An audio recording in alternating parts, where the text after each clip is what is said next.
கட்டடங்களா முளைச்சு போச்சு, நாடு நகரம் எல்லாம் நச்சுவாய் நிறைஞ்சு போச்சு. இன்னைக்கு நம்ம நாட்டு நிலைமை இப்படித்தான் ஆகி போச்சு. ஐயா, அரசாங்கம் வீட்டுக்கு ஒரு மரம் வளர்க்கணும்னு சொல்றாங்க. ஆனா 4 வழிச்சாலைகள் அமைக்கிறேன்னு ரோட்டு ஓரத்தில் உள்ள எல்லா மரத்தையும் காலி பண்ணிட்டாங்க.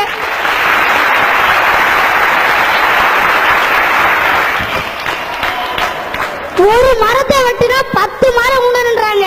ஆனா அது செய்தா நம்ம அரசாங்கம் பிளாஸ்டிக்கை பயன்படுத்த கூடாதுன்னு அறிவுரை சொல்லுது அரசாங்கம். ஆனா பிளாஸ்டிக்கை தயார் செய்யறத தடை செய்யறத செஞ்சிருக்காங்க அரசாங்கம். என்னடா இவன் வந்ததுல இருந்து அரசாங்கத்தை பத்தியே குறை சொல்லிக்கிட்டு இருக்கானே, இவன் என்ன செஞ்சிருக்கான் அப்படின்னு நீங்க யோசிப்பீங்க. ஐயா, நான் தேவகோட்டை தேப்பிருத்த மேல்நிலை பள்ளியில படிக்கிறேன். அங்க நெகிழி ஒழிப்பு படைன்னு ஒரு இயக்கம் இருக்கு.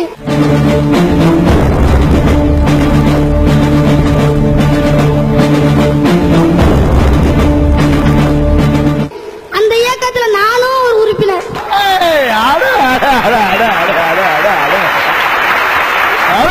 நாங்க என்ன செய்வோம்னா, கீழே கிடக்கிற பிளாஸ்டிக் பேப்பர்லாம் எடுத்து மக்கால குப்பை தொட்டியில போடுவோம்.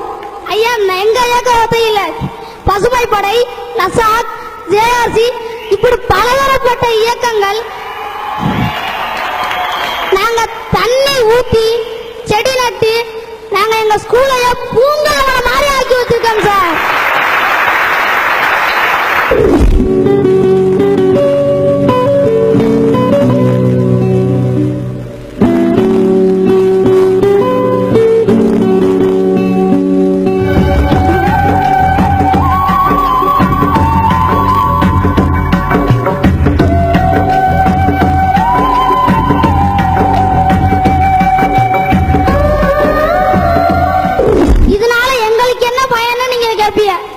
நாங்க எங்கேயாவது வீதியிலையோ இல்ல ரோட்லயோ போகும்போது கீழே பிளாஸ்டிக் பேப்பர் கிடைச்சுனா அதை தூக்கி குப்பை தொட்டியில போடுன்ற ஒரு உணர்வு எனக்கு வரும் இல்லையா?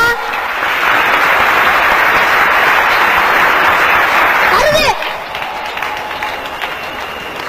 2 வருஷத்துக்கு முன்னாடி எங்க ஊர்ல அவ்வளவு வயக்காடு இருக்கும், பார்க்க கண்கொள்ளா காட்சியா இருக்கும். இப்பெல்லாம் பாத்தீங்கன்னா ஒரு வயக்காட்டை கூட காணோம், எல்லாத்தையும் பிளாட் போட்டு வித்துட்டு இருக்காங்க. சோறு போட்ட நிலத்தை இப்ப கூறு போட்டு வித்துக்கிட்டு இருக்காங்க. கேட்டா அதுக்கு பேரு ரியல் எஸ்டேட்டா. இது எங்க ஊர்ல மட்டும் இல்ல, எல்லா ஊர்லயும் இப்படிதான் நடக்குது. ஐயா, நான் சின்ன பிள்ளையா இருக்கையில என்ன சொன்ன? நான் சின்ன பிள்ளையா இருக்கையில நீ ஏன் சின்ன புள்ள தான்டா? ஆனா நான் 7வது படிக்கிறேன் சார். இப்ப 7வது படிச்ச நீ பெரிய பையனா? நீ 2வது படிக்கும் போது சின்ன பையன், 7வது படிக்கும் போது கணக்கு பண்ணி பாருங்க. இந்த ஊர்ல அவ்வளவு பறவைகள் பார்ப்பேன். மஞ்சச்சிட்டு, தூக்குடாங்குருவி, முக்குளிப்பேன், கரிச்சா அப்படின்னு அவ்வளவு பறவைகள் பார்ப்பேன். ஆனா இப்பெல்லாம் ஒரு பறவைய கூட பார்க்க முடியறது இல்ல. பறவைகள் சரணாலயத்துக்கு போனா கூட இந்த மாதிரி பறவை எல்லாம் பார்க்க முடியறது இல்ல சார். ஆடி காத்துல அம்மியும் பறக்குன்னு சொல்லுவாங்க. ஆனா இப்போலாம் கொடி கம்பத்துல கட்டின கொடி கூட பறக்க மாட்டேங்குது சார். காத்தடிச்சா தானே, காத்து இல்ல, மழை தண்ணி பெய்யறது இல்ல, வெக்கையில வெந்து சாகுறோம் சார் நம்ம.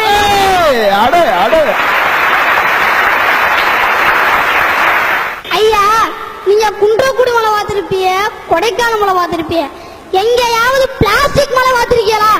இந்த தேவட்ட ரஸ்தா இருக்குல்ல, அங்க பாத்தீங்கன்னா பிளாஸ்டிக் பேப்பர் அப்படியே மலை மாதிரி குமிஞ்சு கிடக்கு சார்.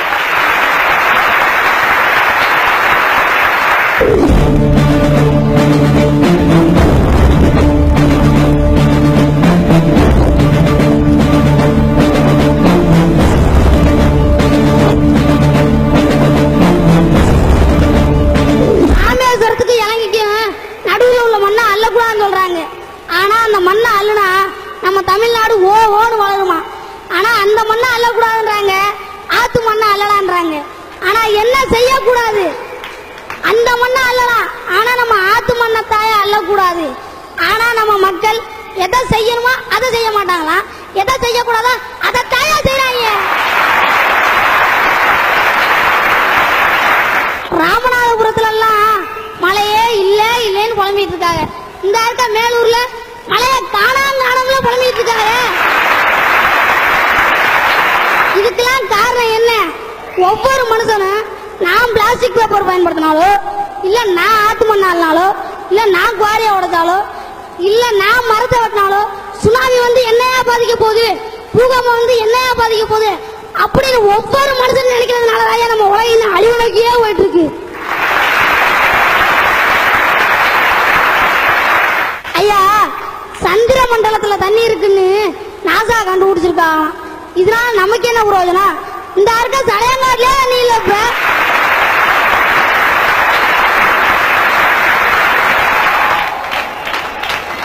ஐயா, முன்னாடிலாம் எங்க ஊர்ல 10 அடி 15 அடி தோணாலே தண்ணி வந்துடும். ஆனா இப்பலாம் 100 அடி 150 அடி தோணாலும் தண்ணி வர மாட்டேங்குது. நீங்க கையில வச்சிருக்கீங்க செல்போனு, அது வெறும் செல்போன் கிடையாது, அது சிட்டுக்குருவிகளோட சவப்பெட்டி.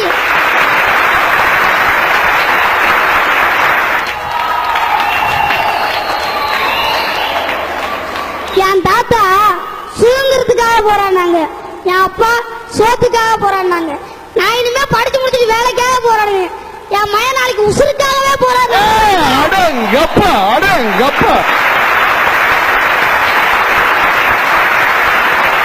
இந்த நிலைமை வேணுமா சார்?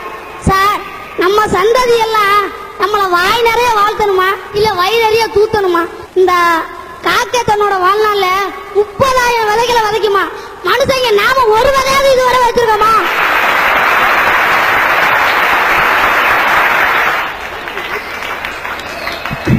ஐயா, நம்ம பூமி நல்லா இருக்கணும்னா இல்ல நாம நல்லா இருக்கணும்னா நம்ம எல்லாரும் கண்டிப்பா இயற்கையை காதலிச்சே ஆகணும்னு சொல்லி விடைபெறுகிறேன். நன்றி, வணக்கம். என்ன உன் பேரு? மணிகண்டன். என்ன வகுப்பு படிக்கிற? 7th. எந்த ஸ்கூல்ல படிக்கிற? தேப்பிரித்தோ மேல்நிலை பள்ளியில படிக்கிறேன் சார். கே பிரிட்டோ மேல்நிலை பள்ளியா? அதான் உங்க பள்ளியா? பள்ளிக்கு வந்துக்கிறாங்க எல்லாரும்? ஆமா சார். சரி, உங்க அம்மா அப்பா வந்திருக்காங்களா? வந்திருக்காங்க சார். கூப்பிடு, உங்க அம்மா அப்பா கூடு. அம்மா அப்பா. நல்ல நல்ல பிள்ளைகளை நம்பி இந்த நாடே இருக்குது தம்பி. பெத்தவங்க தான் பிள்ளை அடையாளம் காட்டுவாங்க. ஆனா இந்த பெத்த புள்ள பெத்தவங்களை அடையாளம் காட்டு. சார், ஒரு நிமிஷம். என்ன பெத்தது எங்க அம்மா அப்பா, என்ன வளர்த்துக்கிட்டு வர்றது எங்க அம்மா அப்பா. ஆனா எனக்கு இந்த மேடையில ஏற வாய்ப்பு தந்தது எங்க ஐயா ஸ்டீவ்.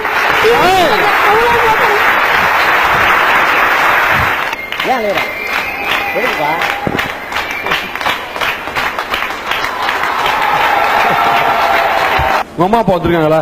என்ன கேட்டோம், அம்மா அப்பா கூப்பிட்டுட்டு விட்டுருவான்னு பார்த்தேன். கண் கலங்கி சொன்னான், சார் இந்த அளவுக்கு நான் வரதுக்கு காரணம் என் குரு, என் ஆசிரியர். அப்பா ஐயா, அம்மா ஒரு நல்ல மகனை பெற்றெடுத்திருக்கு, நல்லபடியா வளங்க, நல்ல அறிவை புகட்டுங்க. கண்டிப்பாக வாழ்நாளில் மிகப்பெரிய சாதனையாக வருவார்.